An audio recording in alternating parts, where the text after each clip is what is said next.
Okay, let's move on to the most complicated part of putting a book together, and that's gluing the text block. Well, this is a complicated part. I guess another complicated part will be sewing it, which comes next after the glue is dried. So I have my waste paper here. I have my screwdriver, my brace. I'm going to put my waste paper over here. I've got my gatherings, my signatures. A ribbon. I'll use a marker ribbon, my end bands or headbands. Now, sometimes you can just put it at the top, or you can put it at the top and the bottom. It's up to you.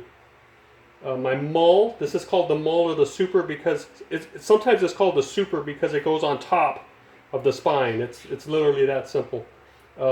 It's also called a mull. M-U-L-L. Actually, I buy mine at Hobby Lobby, and this is a cross-stitch fabric, a tighter weave, and I just cut it according to my template, and I make sure it's acid-free. Everything should be acid-free, everything. And so there you have it: paper, glue, masking tape, mull, everything. I've got the glue and my paint, and I've got my collection of Shakespeare over here. That'll come in useful in a second, okay? I mean, if we're not constantly reading Shakespeare, at least we can use the books to hold things up, right? All right, let's go ahead and start this. So I'm going to make sure that those the finger edge is registered. I'm going to slip it into my brace. I'm going to go ahead and try to get it in there. I probably should open this a little bit wider, but there we go. Bring it in, and we're going to bring it all the way up as much as I can. Now, because of the fold and the sewing, you're going to hit a natural sort of point. There's a point where it just stops sliding up so easily, and it's fine just to sort of close it off there and tighten it up. So take your Phillips head and just screw one end in a little bit, screw the next end a little bit, the next one back again a little tighter, this one a little tighter. You don't want them super tight, but you want them tight. And again, make sure that you're happy with the way the top pages are and the finger edge and the foot, how they're lining up. Okay. Now we need to go ahead and stand this up. So this is where we will bring in English's greatest writer. I think we can maybe agree on that at least. Bring this over here. And I'm going to go ahead and move it this way. I'm going to try to film this at an angle. Move this up so that we can, as you can see how I'm going to be doing this. Move this over. There we go. All right, that's good. That's good. All right, just make sure that it's level up top. How's that looking? Okay. Now we're just going to sort of do a dry run here. I'm gonna put. Eventually, I'll be putting a layer of glue on, and then I'm going to be. These little threads that might stand up. That's completely okay. I'm going to be putting the mull on. This mull's a little bit short, but that's okay. And then the next thing would be the ribbon. I'll go ahead and slip that through a little space there, so I don't forget. The ribbon will go. Maybe I'll put the ribbon under the mull, it's fine. The important thing is, though, that if you're putting on a headband, which is going to be in your kit, that the ribbon goes between the headband and the text block, the spine. The headband has to be on top of the ribbon, okay? And then I'm going to have a footband down here, or just another headband, whatever. I'm playing around with the terms, but the reason it's called a headband, it's usually only one at the top. I like to put two, but it's up to you. Okay, so that's where we need to be. And after we glue this, it needs to sit here for maybe 2 hours, maybe 3, or overnight. I'm actually going to let this sit here overnight. And then the next time we'll come back to this, we'll take it out of the press, of the brace, and then we'll sew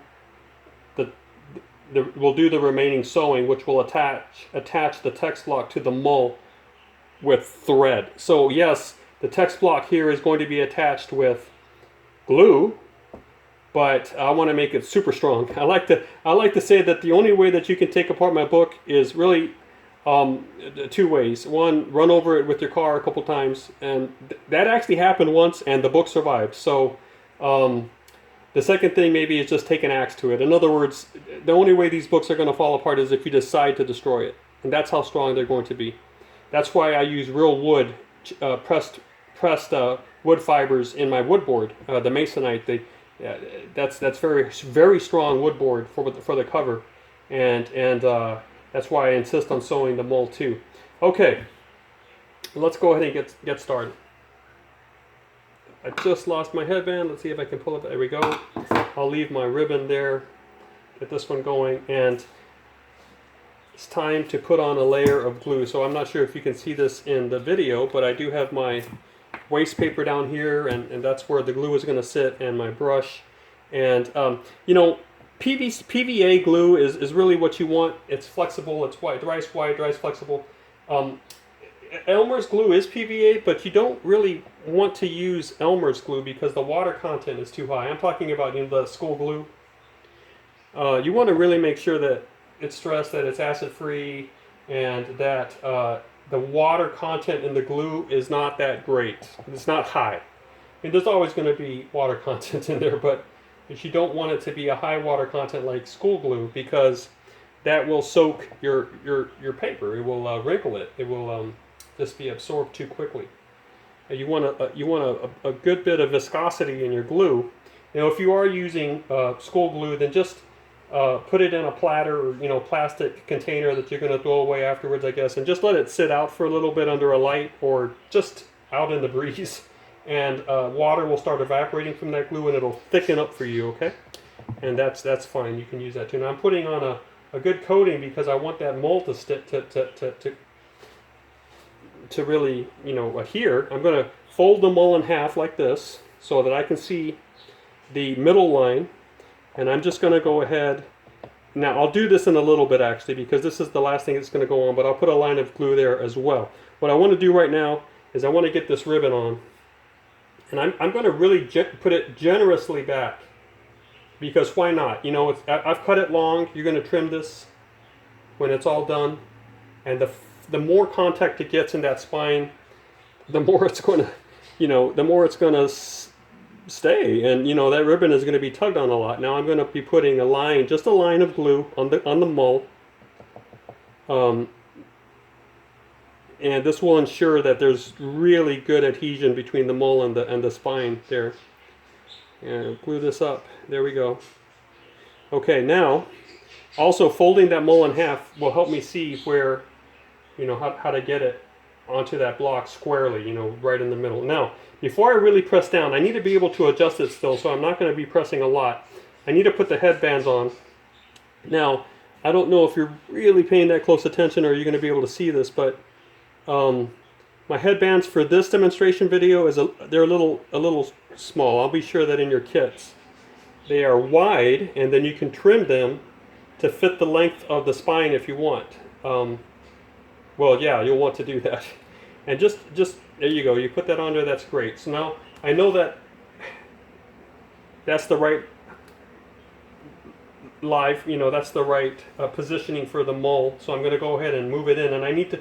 It's good to feel the glue coming through the mull. That tells you that you really are getting it in there. You push down in there, push down in there. Okay, now for the last headband here. Now make sure that you're putting the glue on the side that is where the colored band is, because that's going to be facing the pages, and will be facing the reader, the viewer, the book's user's view, you know, eyes. There we go. Seems, you know, that's obvious, isn't it? But you'll be surprised as you are building your book how sometimes in the rush of something, you know, things happen, and before you know it, your headbands are on backwards or something like that. Okay, there you go. So we're halfway done, because again, the next step is, once the glue is dry, to finish the sewing. But we're going to let this sit here for at least 3 hours. If you're doing this during the day and you can sit it outside in the sun, then I suppose maybe 2 hours would be fine. But I'm actually just going to let it sit there overnight, because it's late over here on my end. And why not?